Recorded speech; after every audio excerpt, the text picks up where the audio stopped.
Hello everyone, welcome to our channel The Success Master. So friends, আজকে আমি তোমাদের জন্য STGT এক্সামের জন্য জিওগ্রাফি থেকে ইম্পর্টেন্ট কিছু MCQs নিয়ে এসেছি। আর যে টপিকটা থেকে আজকের MCQগুলি দেখে নেব সেই টপিকটা হলো কৃষিকাজ। আজকে 100+ MCQ নিয়ে ডিসকাস করব, তো তোমরা স্কিপ না করে লাস্ট পর্যন্ত দেখতে থাকো, তাহলে আশা করি এক্সামের মধ্যে তোমাদের অবশ্যই কাজে আসবে। তাছাড়া তোমরা যদি নোটস নিতে চাও, টেট 1, টেট 2 এবং STGT সম্পূর্ণ নোটস আমাদের কাছে অ্যাভেলেবেল রয়েছে। নোটস নিতে চাইলে তোমরা স্ক্রিনে দেওয়া নাম্বারে যোগাযোগ করতে পারো। এই নম্বরে যোগাযোগ করে চলে আসতে পারো আমাদের কোচিং সেন্টার দ্য সাকসেস মাস্টারে। সেখানে এসে তোমরা আগে নোটসটা দেখতে পারো, নোটস দেখে যদি ভালো লাগে তবেই তোমরা নিতে পারো। আর নোটসের সাথে থাকছে mock test, special mock test 50+ mock test তোমরা পেয়ে যাবে। প্রতিটা সাবজেক্ট থেকে কিন্তু মক টেস্ট পেয়ে যাবে। তো তোমরা নোটস নিতে চাইলে তোমরা স্ক্রিনে দেওয়া নাম্বারে যোগাযোগ করতে পারো। তাছাড়া তোমরা যদি চাও যে অফলাইন ক্লাস করবে, সেই সুবিধাও আমাদের সেন্টারে রয়েছে। অফলাইন ক্লাস করার জন্য হলো তোমরা স্ক্রিনে দেওয়া নাম্বারে যোগাযোগ করতে পারো। এখন তাহলে দেরি না করে আজকে ক্লাসটা শুরু করছি, তোমরা স্কিপ না করে লাস্ট পর্যন্ত দেখতে থাকো। সো 1 নম্বর যে MCQটা রয়েছে সেটা হলো, কোন মহাদেশে সবচেয়ে বেশি গম উৎপাদিত হয়? এশিয়া। এশিয়া মহাদেশে সবচেয়ে বেশি গম উৎপাদিত হয়। নেক্সট রয়েছে 2 নম্বর, গম উৎপাদনে বিশ্বে প্রথম দেশ কোনটি? গম উৎপাদনে পৃথিবীতে বিশ্বে প্রথম যে দেশটা সেটা হলো চীন। অপশান নাম্বার সি, চীন। আমি ডাইরেক্ট আনসারটাই বলছি, সবগুলো আনসার পড়তে গেলে নয়তো ভিডিওটা অনেকটাই লেন্থি হয়ে যাবে। ওকে, সো এখানে নেক্সট রয়েছে 3 নম্বর, চা উৎপাদনে বিশ্বে কোন দেশ প্রথম? চা উৎপাদনে বিশ্বে কোন দেশটা প্রথম? তো চা উৎপাদনে বিশ্বের যে চীন রয়েছে সেটা দেশের প্রথম। Option number C.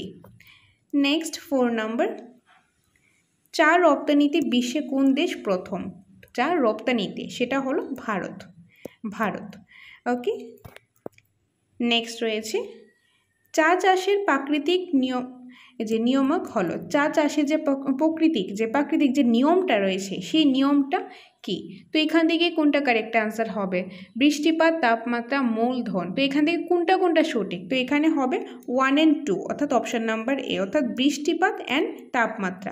এই দুইটা হলো চা চাষের যে প্রাকৃতিক যে নিয়মগুলি রয়েছে সেটার মধ্যে পড়ে। কোনটা? বৃষ্টিপাত ও তাপমাত্রা। অপশানে করি এ নাম্বার, অর্থাৎ 1 and 2। নেক্সট রয়েছে 6 নম্বরে, ভারতে মোট সেচ প্লাবিত এলাকা কত শতাংশ জমিতে কূপ বা নলকূপের সাহায্যে জলসেচ করা হয়? তো এখানে কত পার্সেন্ট হবে? তো এখানে যেটা কারেক্ট অ্যান্সার হবে সেটা হলো 38%। অপশন নাম্বার এ, 38%। 7 নম্বরে রয়েছে, কত শতাংশ জমিতে জলাশয় দ্বারা জলসেচ করা হয়? কত শতাংশ? এটা হবে 18%। 8 নম্বরে রয়েছে, হীরাকুদ প্রকল্প অবস্থিত। হীরাকুদ প্রকল্পটা কোথায় অবস্থিত? হীরাকুদ যে প্রকল্প রয়েছে সেটা উড়িষ্যাতে অবস্থিত। ভারত কফি উৎপাদনে পৃথিবীতে কত নম্বরে রয়েছে? কফি উৎপাদনে ভারত পৃথিবীতে 7ম স্থানে রয়েছে। Option number C. Urea, super phosphate এগুলি কি সার? এগুলি হলো রাসায়নিক সার। অপশান নাম্বার এ, রাসায়নিক সার। 11, গোবিন্দ ও আদিত্য হলো দুইটি উচ্চ ফলনশীল। গোবিন্দ ও আদিত্য এই দুইটি কি? এটি হলো দুইটি উচ্চ ফলনশীল। কিসের? এগুলি কিসের যে উচ্চ ফলনশীল? সেগুলি হলো ধানের। অপশান নাম্বার বি, ধানের। যেরকম গোবিন্দভোগ চাল বলা হয়, তো এই যে গোবিন্দ, আদিত্য এগুলি হলো মানে ধানের দুইটি উচ্চ ফলনশীল। Option number B. তারপর রয়েছে 12 নম্বর, রবি শস্য হলো, রবি শস্যটা কি? রবি শস্য হলো এক ধরনের জোয়ার। Option number A. 13, হেক্টর প্রতি চা উৎপাদনে কোন রাজ্য ভারতে প্রথম? হেক্টর প্রতি চা উৎপাদনে যে রাজ্যটা ভারতের মধ্যে প্রথম সেই রাজ্যটা হলো Tamil Nadu. Option number C, Tamil Nadu. 3 নম্বরে রয়েছে, পাট উৎপাদনে ভারতে প্রথম রাজ্য পশ্চিমবঙ্গ। অপশান নাম্বারে পশ্চিমবঙ্গ। 15 নম্বরে রয়েছে, কর্ণাটক ছাড়াও কফি উৎপন্ন হয়। কর্ণাটক ছাড়াও যে কফি উৎপন্ন হয় সেটা হলো উড়িষ্যায়। অপশান নাম্বার বি, উড়িষ্যায়। 16, কার্পাস চাষে কতদিন তুহিন মুক্ত রাখা প্রয়োজন? 100 দিন। অপশান নাম্বার বি, 100 দিন। 17, সেন্ট্রাল এরিওজন রিসার্চ ইনস্টিটিউশন কোন শস্য উৎপাদনে বৃদ্ধির জন্য গঠিত? তো এখানে কারেক্ট আনসারটা হবে কি মিলেট। অপশান নাম্বার এ হবে এটা কারেক্ট আনসার মিলেট। নেক্সট রয়েছে 18 নম্বর,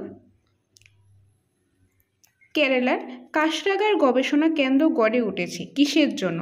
অ্যান্ড দ্য কারেক্ট আনসার ইস বাগিচা ফসল গবেষণার জন্য। কেরালা যে কাশরাগার গবেষণা কেন্দ্রটা গড়ে উঠেছে সেটা বাগিচা ফসল গবেষণার জন্য গড়ে উঠেছে। Option number C.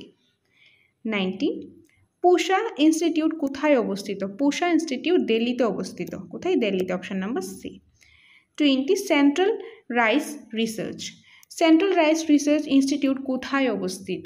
তো এটা হলো এই যে কটকে। Option number C. Okay, so এটা কর্ণাটক হবে, এটা কেন ভুল হয়েছে। নেক্সট হলো 21, পুষা ইনস্টিটিউট কোন শস্য গবেষণা কেন্দ্র? পুষা ইনস্টিটিউট হলো যে গম শস্য গবেষণা কেন্দ্র। 22, টি ট্রেডিং কর্পোরেশন অফ ইন্ডিয়া স্থাপন করা হয়েছে কত খ্রিস্টাব্দে? 1971 খ্রিস্টাব্দে, 1971। Option number B. 23, ভারতে সবুজ বিপ্লব ঘটে কত দশকে? ভারতে সবুজ বিপ্লব ঘটে 6-এর দশকে। অপশান নাম্বার ডি, 6-এর দশকে।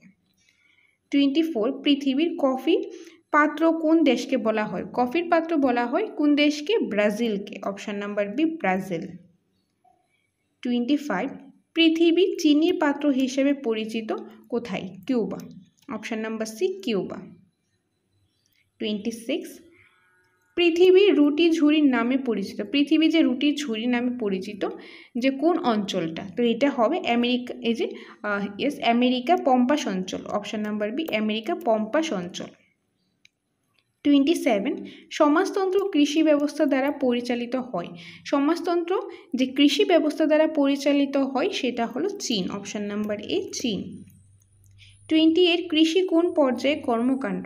কৃষি যে কোন পর্যায়ে কর্মকাণ্ড? কৃষি হলো যে প্রাথমিক পর্যায়ে কর্মকাণ্ড। Option number A. 29, কৃষির প্রাকৃতিক নিয়ম এখান থেকে কোনটা হবে? তো এখান থেকে যেটা হবে সেটা হলো ভূপ্রকৃতি অ্যান্ড মূলধন, এগুলি হলো কৃষির কি প্রাকৃতিক যে নিয়মগুলো হলো সেটা, অর্থাৎ 1 and 2। Option number A. Option number A. Next হলো 30, কৃষিকাজে মূলধন কেন প্রয়োজন? কৃষিকাজের মধ্যে যে মূলধন রয়েছে সেগুলি কেন প্রয়োজন হয়? তো এখানে কারেক্ট আনসারটা হবে কি রয়েছে? যন্ত্রপাতি ক্রয়ে, জলসেচ, বীজ ক্রয়, এই তিনটেই হবে, অর্থাৎ 1, 2 and 3। তো এখানে অপশানে অ্যাকর্ডিং কি হবে? এই যে অপশান নাম্বার ডি, 1, 2 and 3 তিনটেই হবে। Option number D. 31 নম্বরে রয়েছে, চীনের কোন প্রদেশকে ধানের আধার অর্থাৎ রাইস বোল বলা হয়? চীনের কোন প্রদেশকে বলা হয়? চীনের যে হোনান প্রদেশকে ধানের আধার বা রাইস বোল বলা হয়। 32, ভারত ধান উৎপাদনে বিশ্বে কততম স্থানে অধিকারী? ভারত ধান উৎপাদনের মধ্যে যে বিশ্বের মধ্যে দ্বিতীয় স্থানের অধিকারী, সেকেন্ড। Option number A. 33, কোন জলবায়ু অঞ্চলে অধিক ধান উৎপাদিত হয়? যে কোন জলবায়ু অঞ্চলে বেশিরভাগ ধানটা উৎপাদিত হয় সেটা হলো মৌসুমী জলবায়ু। কি জলবায়ু? মৌসুমী জলবায়ু। অপশান নাম্বার সি, মৌসুমী জলবায়ু। নেক্সট রয়েছে, চাল রপ্তানিকারক দেশ কোনটি? চাল রপ্তানিকারক দেশ কোনটি এখান থেকে? তো এখানে কারেক্ট আনসার কি হবে? এখানে হবে ভারত, থাইল্যান্ড, ভিয়েতনাম, এই তিনটেই হলো চাল রপ্তানিকারক দেশ, অর্থাৎ 1, 2 and 3। তো অপশানের অ্যাকর্ডিং কি হবে? Option number D, 1, 2 and 3। কি হবে? যে ভারত, থাইল্যান্ড, ভিয়েতনাম তিনটেই হলো চাল রপ্তানিকারক দেশ। 35 নম্বরে রয়েছে, নিচের কোনটি কৃষিকাজের অন্তর্ভুক্ত নয়? এই নিচে যে অপশানগুলি রয়েছে তার মধ্যে দিয়ে কোনটা যে কৃষিকাজে অন্তর্ভুক্ত নয়? সেটা হলো খাদ্য প্রক্রিয়াকরণ। অপশান নাম্বার ডি, কারণ বাকিগুলি হলো কৃষিকাজে অন্তর্ভুক্ত, একমাত্র এখান থেকে অন্তর্ভুক্ত নয় খাদ্য প্রক্রিয়াকরণটা। 36, জনসংখ্যা ও জমি তারতম্যের উপর ভিত্তি করে কোন কৃষি প্রণালীটি বিস্তার লাভ করে? তো এখানে কারেক্ট আনসার হবে যে প্রগার কৃষি। Option number D. 37 নম্বরে রয়েছে, উৎকৃষ্ট মানের আঙ্গুর কোন জলবায়ুতে চাষ হয়? উৎকৃষ্ট মানের যে আঙ্গুর রয়েছে সেটা ভূমধ্যসাগরীয় জলবায়ুতে চাষ হয়। 38 রয়েছে, স্বাদে ও গন্ধে সর্বোৎকৃষ্ট কফি হলো স্বাদে ও গন্ধে সর্বোৎকৃষ্ট যে কফি সেটা কোনটা? তো সেটা হলো আরবীয় কফি, অপশন নাম্বার বি আরবীয় কফি। 39, বাজার ও বাগান ভিত্তিক কৃষি উপযোগিতা হলো, বাজার ও বাগান ভিত্তিক যে কৃষি উপযোগিতা সেটি হলো কৃষি উৎপাদনের বৈচিত্র্যায়ন, অপশন নাম্বার এ। 40, নিবিড় কৃষি প্রধান ফসল কি? নিবিড় যে কৃষির প্রধান যে ফসলটা সেটা কি? সেটা হলো ধান, অপশন নাম্বার এ ধান। 41, মৌসুমী জলবায়ু অঞ্চলে কৃষি যে ধরনের কৃষির অন্তর্গত তা হলো, যে মৌসুমী জলবায়ু অঞ্চলে কৃষি যে ধরনের কৃষির অন্তর্গত সেটা কি? তো সেটা হবে আর্দ্র কৃষি, অপশন নাম্বার বি। 42, মৌসুমী জলবায়ু অঞ্চলে শীতকালে যে শস্য চাষ হয় তা কি নামে পরিচিত? তা হলো রবি শস্য। তা কি নামে পরিচিত? তা হলো রবি শস্য নামে পরিচিত, অপশন নাম্বার বি। 43, পৃথিবীতে ধান চাষে সর্বাধিক উল্লেখযোগ্য যে অঞ্চল সেই অঞ্চলটা কোনটা? সেই অঞ্চলটা হলো দক্ষিণ পূর্ব এশিয়া। ওকে, সো পৃথিবীতে ধান চাষে সর্বাধিক উল্লেখযোগ্য অঞ্চল হলো দক্ষিণ পূর্ব এশিয়া, অপশন নাম্বার এ। 44, পূর্ব ভারতে ধান চাষ কি জাতীয় কৃষি উদাহরণ? পূর্ব ভারতের মধ্যে ধান চাষ যেটা রয়েছে সেটা হলো জীবিকা সত্তাভিত্তিক কৃষি, অপশন নাম্বার সি জীবিকা সত্তাভিত্তিক কৃষির। 45, ভারতে আউশ ধানের বীজ বপনের সময় হলো, যে ভারতের মধ্যে যে আউশ ধান রয়েছে সেটা বীজ বপনের সময়টা কোন সময়? তো এখানে কারেক্ট আনসারটা হবে এপ্রিল মে, অপশন নাম্বার এ এপ্রিল মে যে সময়টা সেটা ভারতের মধ্যে আউশ ধান বীজ বপনের সময়। 46, আমন ধান হলো এক ধরনের কি ধরনের এটা ফসল? আমন ধান হলো যে শীতকালীন ফসল, অপশন নাম্বার ডি শীতকালীন ফসল। কোন দেশের কফি বাগান প্রেজেন্টে নামে পরিচিত? তো এখানে কারেক্ট আনসারটা কি হবে? এখানে কারেক্ট আনসারটা হবে ব্রাজিলের, অপশন নাম্বার সি ব্রাজিলের। 48, শস্যাবর্তন পদ্ধতির সর্বাধিক যে সুবিধাটা সেই সুবিধাটা কি? সেই সুবিধাটা হলো মৃত্তিকার উর্বরতা বজায় রাখা। শস্যাবর্তন যে পদ্ধতি রয়েছে সেটা সর্বাধিক যে সুবিধাটা সেটা হলো মৃত্তিকার যে উর্বরতা সেটা বজায় রাখা। 49, নিচে কোন ফলটি ভূমধ্যসাগরীয় জলবায়ু অঞ্চলের ফসল নয়? এখান থেকে যে কোন ফ্রুটসটা রয়েছে যেটা ভূমধ্যসাগরীয় যে জলবায়ু সেই অঞ্চলের ফসল এটা নয়? তো এখানে কারেক্ট আনসারটা কী হবে? কারেক্ট আনসারটা হবে আম, অপশান নাম্বার বি আম। 50, শস্যাবর্তন পদ্ধতিতে আমন ধান চাষ করার পর কিসের চাষ করা হয়? শস্যাবর্তন পদ্ধতিতে যে আমন চাষ করা হয়, আমন ধান চাষ করা হয় সেটার পর কি চাষ করা হয়? সেটার পর চাষ করা হয় পাট, অপশন নাম্বার এ পাট। 51, ভারতের কোন রাজ্যে হেক্টর প্রতি ধান উৎপাদন সর্বাধিক? কারেক্ট আনসার হলো Punjab, option number C Punjab. Okay, so আপনাদের একটা ছোট্ট একটা ইনফরমেশন আমি দিয়ে দিই। আমাদের কোচিং সেন্টার দ্য সাকসেস মাস্টারে টেট 1, টেট 2 এবং এইচটিজিটি সম্পূর্ণ নোটস অ্যাভেলেবেল রয়েছে। তো যারাই নোটস নিতে চান তারা স্ক্রিনে দেওয়া নাম্বারে যোগাযোগ করে নোটসটা নিতে পারেন এবং নোটের সাথে পেয়ে যাবেন mock test, special mock test, যেটার জন্য আলাদা পেমেন্ট করতে লাগবে না, সম্পূর্ণটা নোটের সাথেই থাকবে মক টেস্টটা। তো অনেকের কনফিউশন থাকে, অনেকেই বলেছে যে ম্যাম আমরা যে ইউটিউবে দেখছি এগুলি নোটে থাকবে কি না। আপনাদের বলে দিচ্ছি, ইউটিউবে যেগুলি আমরা করাচ্ছি এগুলি তো নোটে অবশ্যই থাকবে। এগুলি ছাড়াও আরও অনেক কিছু আছে, ডিসকাশান আছে, এমসিকিউস রয়েছে। ইউটিউবে সবটা করানো পসিবল হয় না, যতটুকু পসিবল আমরা দেওয়ার চেষ্টা করি, যেগুলি পসিবল না ওইগুলি তো দিতে পারি না। আর একটা ক্লাস নিয়ে একটা টপিক নিয়ে তো আমরা 5-6টা ক্লাস দিতে পারবো না। তো যতটুকু পসিবল, যতটুকু আমাদের দ্বারা সম্ভব সেটা আমরা দিচ্ছি। আর নোটসের মধ্যে কিন্তু সবটাই রয়েছে, আর যতটুকু ইউটিউবে আছে সেগুলি তো আছে, এগুলি ছাড়াও আরও অনেক কিছুই রয়েছে। তো আপনারা নিশ্চিন্তে নোটটা নিয়ে যেতে পারেন। নোটটা আপনাদের দেখে অবশ্যই ভালো লাগবে। তা আপনারা চাইলে সেন্টারে এসে নোটসটা দেখুন, যাচাই করুন, দেখে ভালো লাগলে তবেই আপনার নোটসটা নিতে পারেন। আর যেই নোটসটা নেন না কেন সেই নোটের সাথে থাকবে স্পেশাল মক টেস্ট, যেটার জন্য আলাদা কোনো পেমেন্ট করতে লাগবে না, সম্পূর্ণটা নোটের সাথেই কিন্তু পেয়ে যাবে। ওকে, বাকি ডিটেলসগুলো আমি পরে বলে দিচ্ছি, আগে যে বাকি এমসিকিউসগুলি রয়েছে সেগুলো আমি বলে দিচ্ছি। সো 52 নম্বরে এমসিকিউতে রয়েছে, সেটা হলো দক্ষিণ ভারতে উষ্ণ জমিতে বর্তমানে কোন ফসলের চাষ বৃদ্ধি পেয়েছে। এখানে কারেক্ট আনসারটা কী হবে? এখানে যেটা কারেক্ট আনসার হবে সেটা হলো আঙ্গুর। অপশান নাম্বার সি, আঙ্গুর। 53, কর্ণাটকের কোন জেলায় সর্বাধিক কফি উৎপাদিত হয়? কর্ণাটকের কোন জেলার মধ্যে সর্বাধিক কফি উৎপাদিত হয়? সেটা হলো কোদাগু। Option number C. 54, চা চাষ হলো এক ধরনের, চা চাষটা এক ধরনের কী ধরনের কৃষি? এটি হলো একটি বাগিচা কৃষি। কি হবে? বাগিচা কৃষি। Option number B. 55, কোন কৃষিজ ফসলের অপর নাম মারুয়া? যে কোন কৃষিজ ফসল রয়েছে যার অপর নামটা কি? অপর নাম হলো যে মারুয়া। তো এখানে কারেক্ট আনসার কী হবে? কারেক্ট আনসারটা হবে রাগি। অপশান নাম্বার বি, রাগি।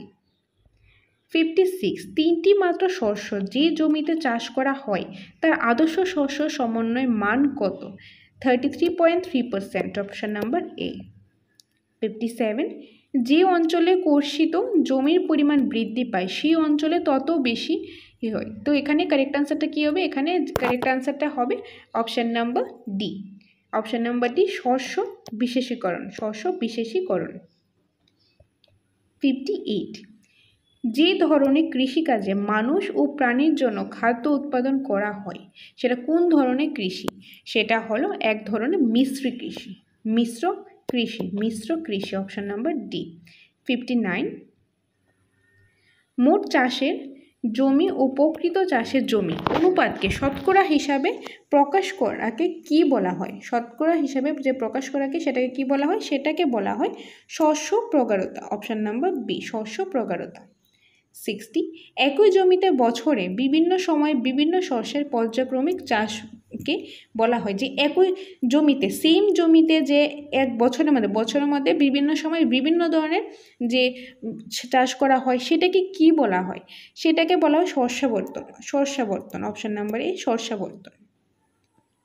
61, প্রতিকূল পরিবেশে ভ্রাম্যমাণ উপজাতি গোষ্ঠী অনুসরণ করে কোন ধরনের কৃষি? তো এখানে কারেক্ট আনসারটা কী হবে? এখানে কারেক্ট আনসারটা হবে স্থানান্তর কৃষি। কী হবে? স্থানান্তর কৃষি। অপশান নাম্বার সি, স্থানান্তর কৃষি। 62, জলের স্বাভাবিক যোগানের উপর নির্ভর করে গড়ে ওঠে আর্দ্র কৃষি। Option number B. নেক্সট রয়েছে জল চাষের সুবিধাযুক্ত অতি অল্প বৃষ্টিপাতযুক্ত স্থানে গড়ে ওঠে সেচ কৃষি। Option number C. 64-এ কী রয়েছে? রেশম ও গুটি পোকা প্রতিপালনকে বলা হয়। তো এখানে কারেক্ট আনসারটা হবে এই যে সেরিকালচার। রেশম বা গুটি পোকা প্রতিপালনকে বলা হয় সেরিকালচার। Option number D. 65, উৎপাদন ফসলের সম্পূর্ণটাই যখন কৃষকের নিজের এবং পারিবারিক ভোগের জন্য ব্যবহৃত হয় তখন সেই কৃষি ব্যবস্থাকে কি বলা হয়? তখন সেই কৃষি ব্যবস্থাকে বলা হয় জীবিকা সত্তাভিত্তিক কৃষি। অপশান নাম্বার এ, জীবিকা সত্তাভিত্তিক কৃষি। 66 নম্বরে রয়েছে জীবিকা সত্তা ভিত্তিক কৃষির প্রধান যে ফসলটা, সেই প্রধান ফসলটা কি? সেটা হলো ধান। Option number C. 67, মিশ্র কৃষি ব্যবস্থায় একই জমিতে শস্য চাষের সঙ্গে কি চাষ করা হয়? সেটা হবে পশুপালন করা হয়। অপশান নাম্বার সি, পশুপালন করা হয়। 68, বাদামি বিপ্লব কোন দ্রব্য উৎপাদনের সঙ্গে জড়িত? বাদামি বিপ্লব কফি। কিসের সঙ্গে জড়িত? কফির সঙ্গে জড়িত। Option number C. নেক্সট রয়েছে 69 নম্বর, ভারতের শ্রেষ্ঠ কফি উৎপাদন রাজ্য হলো? ভারতের শ্রেষ্ঠ কফি উৎপাদন রাজ্য হলো Karnataka. Option number A, Karnataka. 70, coconut triangle দেখতে পাওয়া যায়। কোকোনাট ট্রায়াঙ্গেল কোথায় দেখতে পাওয়া যায়? সেটা দেখতে পাওয়া যায় শ্রীলঙ্কায়। কোকোনাট ট্রায়াঙ্গেল দেখতে পাওয়া যায় শ্রীলঙ্কায়। 71, ভারতে সবচেয়ে বেশি শস্য প্রকার লক্ষ্য করা যায় কোথায়? কোথায় সবচেয়ে বেশি শস্যকে লক্ষ্য করা যায়? সেটা কী হবে? সেটা হবে পাঞ্জাবে। পাঞ্জাবে শস্য প্রকার সবচেয়ে বেশি লক্ষ্য করা যায়। 72, গমের উচ্চ ফলনশীল বীজের নাম হলো? গমের উচ্চ ফলনশীল যে বীজ রয়েছে সেই বীজের নামটা হলো সোনারা 64। Option number D. 73, উচ্চ ফলনশীল একটি গম বীজ হলো কল্যাণ সোনা। অপশান নাম্বার ডি, কল্যাণ সোনা। 74, উচ্চ ফলনশীল একটি ধান বীজ। উচ্চ ফলনশীল একটি কি ধান বীজ? সেটা কি, কোন ধান বীজ? তো এখানে হবে IR8। Option number A. 75 আর্দ্র কৃষি প্রচলিত রয়েছে। আর্দ্র কৃষি কোন অঞ্চলে প্রচলিত রয়েছে? আর্দ্র কৃষি মৌসুমী জলবায়ু অঞ্চলে প্রচলিত রয়েছে, অপশন নাম্বার এ। 76 রয়েছে আর্দ্র কৃষিতে অধিক বৃষ্টিপাতযুক্ত অঞ্চলে চাষ করা হয়। ওকে, সো কী চাষ করা হয়? সেটা হবে ভুট্টা। 77 নিচের কৃষি প্রণালীগুলির মধ্যে যে প্রণালী মিল নেই তা হলো, সেটা হবে উদ্যান কৃষি। উদ্যান কৃষি এখানে মিল নেই। আর্দ্র কৃষি, শুষ্ক কৃষি, সেচ কৃষি এগুলি এখানে মিল আছে, কিন্তু কোনটা মিল নেই সেটা হলো উদ্যান কৃষি। তো এখানে হবে অপশন নাম্বার ডি। 78 স্থানান্তর কৃষি ভারত ও বাংলাদেশে পরিচিত। কি নামে পরিচিত? তো সেটা হবে জুম নামে, জুম নামে পরিচিত। 79 ভারতের নতুন জাতীয় কৃষি নীতিকে বলা হয়, ভারতের নতুন জাতীয় যে কৃষি রয়েছে সেটাকে বলা হয় রামধনু বিপ্লব, অপশন নাম্বার ডি, রামধনু বিপ্লব। ভারতে হেক্টর প্রতি সর্বাধিক গম উৎপাদন হয় কোন রাজ্যে? কারেক্ট আনসার হবে হরিয়ানায়, অপশন নাম্বার বি, হরিয়ানায়। 81 নম্বরে রয়েছে গম। গম উৎপাদনে বিশ্বে ভারতের যে স্থান, গম উৎপাদনে ভারতের স্থান হলো দ্বিতীয়, option number B.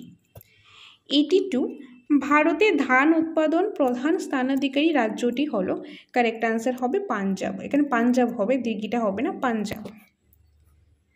Next 83 hectare প্রতি ধান উৎপাদনে ভারতের শীর্ষস্থানীয় রাজ্যটি হলো, তো এখানে কারেক্ট আনসার কি হবে? পাঞ্জাব, অপশন নাম্বার এ, পাঞ্জাব।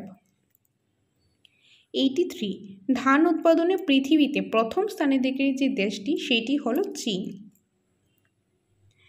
একটি মূল জাতীয় ফসল, একটি মূল জাতীয় ফসল, নিচের অপশনগুলি থেকে কোনটা মূল জাতীয় ফসল? সেটা হলো গাজর, অপশন নাম্বার এ, গাজর। 86 জীবিকা সত্তা ভিত্তিক কৃষি প্রধান ফসল হলো ধান। কি হবে? এটা হবে ধান, অপশন নাম্বার ডি। 87 দক্ষিণ এশিয়ায় মৌসুমী জলবায়ু অঞ্চলে প্রধান খাদ্যশস্য হলো কোনটা? ধান, গম, যব, ওট, তো কোনটা হবে? তো এখানে কারেক্ট আনসারটা হবে ধান, অপশন নাম্বার এ। 88 ভারতের প্রধান মিলেট জাতীয় শস্য হলো, ভারতের প্রধান যে মিলেট জাতীয় শস্য সেটা হলো জোয়ার, অপশন নাম্বার এ, জোয়ার। 89 একটি অর্থকারী ফসল হলো, এখান থেকে কোনটা অর্থকারী ফসল? তো এখান থেকে অর্থকারী ফসল হলো তুলো, অপশন নাম্বার ডি, তুলো। 90 নিয়মিত ও পর্যাপ্ত পরিমাণে বৃষ্টিপাতযুক্ত স্থানের কৃষি প্রণালীটি হলো কোন কৃষি? তো এখান থেকে হবে আর্দ্র কৃষি, অপশন নাম্বার বি, আর্দ্র কৃষি। 91 শুষ্ক কৃষির একটি ফসল হলো, শুষ্ক কৃষির একটি ফসল হলো ভুট্টা। কী হবে? ভুট্টা। 92 অপারেশন ফ্লাড কিসের সঙ্গে সংশ্লিষ্ট? অপারেশন ফ্লাড কিসের সঙ্গে সংশ্লিষ্ট? সেটা হবে শ্বেত বিপ্লব, অপশন নাম্বার বি, শ্বেত বিপ্লব। 93 নম্বর ভারতে আমন ধানের বীজ বপনের সময় হলো, যে ভারতের মধ্যে যে আমন ধান রয়েছে সেটা বীজ বপনের যে সময়টা সেটা হলো জুন থেকে July, June July, option number B. 94 ভারতে গম মূলত কোন সময় হয়ে থাকে? তো এখানে কারেক্ট আনসারটা হবে শীতকালীন, ভারতে গম মূলত শীতকালে হয়ে থাকে, অপশন নাম্বার এ। 95 নম্বরে রয়েছে ছোলা উৎপাদনে ভারতের মধ্যে অগ্রণী রাজ্য হলো, ছোলা উৎপাদনে ভারতের মধ্যে যে অগ্রণী রাজ্য হলো সেটা হলো মধ্যপ্রদেশ। কি হবে? Madhya Pradesh, option number C. 96 ভারতের প্রধান মিলেট শস্যটি হলো, এখান থেকে কোনটা ভারতের প্রধান মিলেট শস্য? এটা হলো জোয়ার, অপশন নাম্বার বি। 97 সোনালী পানীয় বলা হয়, সোনালী পানীয় বলা হয় কোনটাকে বলা হয়? চাকে, কফিকে, লেবুকে, নাকি যে মুসাম্বিকে, কোনটাকে বলা হয়? তো এখানে কারেক্ট আনসারটা হলো চাকে, অপশন নাম্বার এ, চাকে কি বলা হয়? সোনালী পানীয় বলা হয়। 98 ভারতে প্রধান তৈলবীজ হলো, ভারতের প্রধান যে তৈলবীজ সেটা কোনটা? সেটা হলো চীনাবাদাম, অপশন নাম্বার ডি, চীনাবাদাম, এটি এক ধরনের তৈলবীজ। 99 উদ্যান কৃষিতে ফল চাষকে বলা হয়, উদ্যান কৃষিতে যে ফল চাষ রয়েছে সেই ফল চাষকে কী বলা হয়? সেটাকে বলা হয় এই যে পুমাম কালচার, পুমাম কালচার, অপশন নাম্বার এ, পুমাম কালচার বলা হয়। কীকে বলা হয়? কোন জিনিসটাকে? যে উদ্যান কৃষিতে যে ফলটা চাষ হয়, যে চাষকে বলা হয় সেই চাষটাকে বলা হয় পুমাম কালচার। নেক্সট 100 শখের কৃষি কোন প্রকার কৃষির সঙ্গে যুক্ত হতে পারে? শখের কৃষি যে কোন প্রকার কৃষির সঙ্গে যুক্ত হতে পারে সেটা হবে উদ্যান কৃষি। অপশন নাম্বার বি, উদ্যান কৃষি। নেক্সট রয়েছে 101, বৃষ্টিপাতের পরিমাণের উপর নির্ভরশীল কৃষি প্রণালী হলো। কারেক্ট আনসার হবে শুষ্ক কৃষি। অপশন নাম্বার এ, শুষ্ক কৃষি। ওকে, সো এই ছিল আজকে ক্লাসে ইম্পর্টেন্ট কিছু এমসিকিউস। তো আজকে আমরা 101টা এমসিকিউস নিয়ে ডিসকাস করেছি। আশা করি তোমাদেরগুলি ক্লিয়ার হয়েছে। কোনো কনফিউশন থাকলে কমেন্ট বক্স ওপেন আছে, সেখানে তোমরা কমেন্ট করে দেবে। নেক্সট ক্লাসে তোমাদের ডাউটগুলি আমি ক্লিয়ার করে দেবো। ওকে, তো এখন তোমাদের জন্য ছোট্ট একটা ইনফরমেশন। আমাদের কোচিং সেন্টার দ্য সাকসেস মাস্টারের নোটস অ্যাভেলেবেল রয়েছে, যেটা তোমরা অলরেডি জানো, তো আমি একবার বলে দিচ্ছি। টেট 1-এর নোটস রয়েছে, তারপর রয়েছে টেট 2 এবং এসটিজিটির নোটসও অ্যাভেলেবেল রয়েছে। তো তোমরা যদি সেই নোটসগুলি নিতে চাও তাহলে স্ক্রিনে দেওয়ার নাম্বারে যোগাযোগ করে তোমরা নোটসটা এসে নিতে পারো। নোটের সাথে তোমরা পেয়ে যাবে স্পেশাল মক টেস্ট, যেটার জন্য আলাদা পেমেন্ট করতে লাগবে না, সম্পূর্ণটা তোমরা নোটের সাথেই পেয়ে যাবে। নোটের প্রাইসগুলি হলো, টেট 1 নোটের প্রাইসটা হলো 3000, আর টেট 2 ইংলিশ ভার্সন রয়েছে, আবার বেঙ্গলি ভার্সনও রয়েছে। তো ইংলিশ ভার্সনটা হলো 4000 টাকা, আর যে বেঙ্গলি ভার্সন সেটা হলো 3000 টাকা। এসটিজিটি হলো 3500 টাকা। আর কম্বাইন নোটস নিলে ধরো দুইটা নোটস একসাথে নেবে, টেট 1 টেট 2 দুইটা, বা টেট 2 এসটিজিটি, সেই ক্ষেত্রে ডিসকাউন্ট রয়েছে। তবে যেই নোটসটাই নাও না কেন সেটার সাথে তোমরা পেয়ে যাবে মক টেস্ট। মক টেস্টের জন্য আলাদা কোনো পেমেন্ট করতে লাগবে না, সম্পূর্ণটা নোটের সাথেই পেয়ে যাবে। আর আমাদের প্রতিটা নোটের মধ্যেই প্রথমে রয়েছে একদম সাবজেক্ট ওয়াইজ, টপিক ওয়াইজ, প্রথমে কনসেপ্ট একদম বিস্তারিতভাবে আলোচনা, তারপর রয়েছে প্রচুর পরিমাণে এমসিকিউ। তোমরা নোটস নিতে চাইলে স্ক্রিনে দেওয়া নাম্বারে যোগাযোগ করে এসে নোটসটা নিতে পারো। আর যদি চাও যে অফলাইন ক্লাস করবে টেটের জন্য, সেটাও করতে পারো, সেই সুবিধা আমাদের সেন্টারে রয়েছে। এডমিশন প্রসেসটা হলো 5000 টাকা এডমিশন ফিস, আর মান্থলি ফিসটা হলো 500 টাকা, যেটার মধ্যে তোমরা সাবজেক্ট ওয়াইজ নোটস পেয়ে যাবে, সাবজেক্ট ওয়াইজ ক্লাস পেয়ে যাবে, অনলাইন মক টেস্ট পেয়ে যাবে, অফলাইন মান্থলি মক টেস্টও পেয়ে যাবে ওয়েমার শিট বেসড। যে নোটস নিতে চাও সেটার জন্য যোগাযোগ করতে পারো। নতুন একটা ব্যাচ শুরু করেছি, সেই ব্যাচের মধ্যে যদি তোমরা এডমিশন নিতে চাও তাহলে তোমরা স্ক্রিনে দেওয়া নাম্বারে যোগাযোগ করে এসে তোমরা এডমিশনটা নিতে পারো। চাইলে একদিন ক্লাস করে দেখো, যদি ভালো লাগে তবেই তোমরা এডমিশন নিতে পারো। তো এটাই তোমাদের সাথে শেয়ার করা ছিল। তো তোমাদের সাথে দেখা হবে পরবর্তী একটা ক্লাসে। Thanks for watching.